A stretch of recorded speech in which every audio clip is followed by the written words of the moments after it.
Jan said I'm here to represent the Pennsylvania Recreation and Park Society. I'm members of the Recreation and Park Directors of local recreation and park agencies, state park managers, and we have a lot of citizen members who serve in a lot of the smaller communities on local recreation and park boards as volunteers. And we certainly support the need to enhance the revenue in the state budget, particularly for the DCNR budget.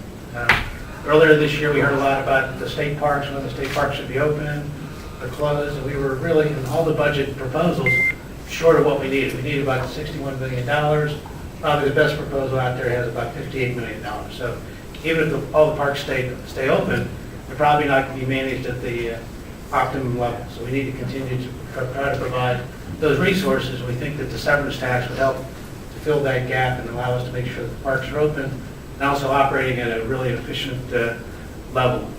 And one of the things that's really important right now is that in this time of financial crisis and economic crisis, we're seeing a lot of people that are traveling a lot shorter distances for vacations. So that's a practical side of what we're seeing. People are looking for their state parks, they're close to home, local parks and other places they can go and not spend as much money.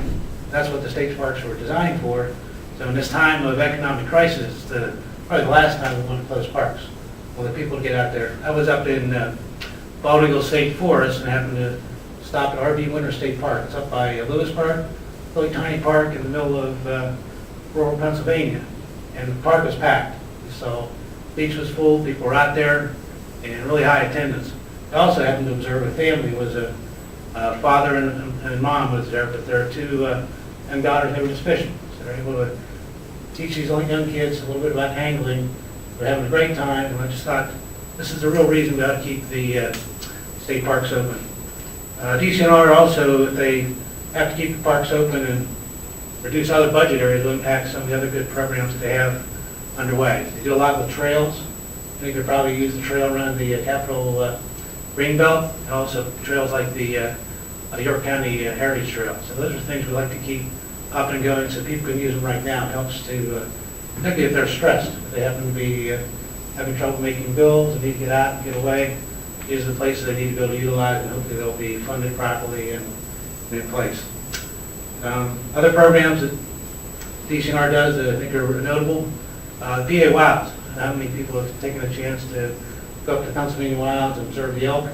Those programs are just getting started and they're making a lot of headway. We need to keep those going so we can put the amenities in place so people can enjoy Pennsylvania. We can keep the tourism in the state so people aren't leaving to go to West Virginia or New York or some of the other states. So that's very important.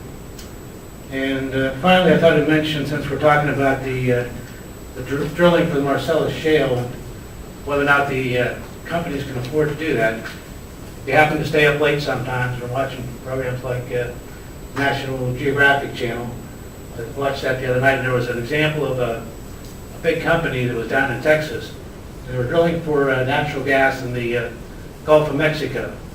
They actually were able to drill in a relatively deep area 5 miles into the floor of the Gulf of Mexico. So they have the dollars and the technology to do that. So to come to Pennsylvania, we're going to have a flat surface. It's not floating around, and relatively easy access to the natural gas. I think they're going to get a bargain coming up here. I think it just makes sense for us to maximize the income.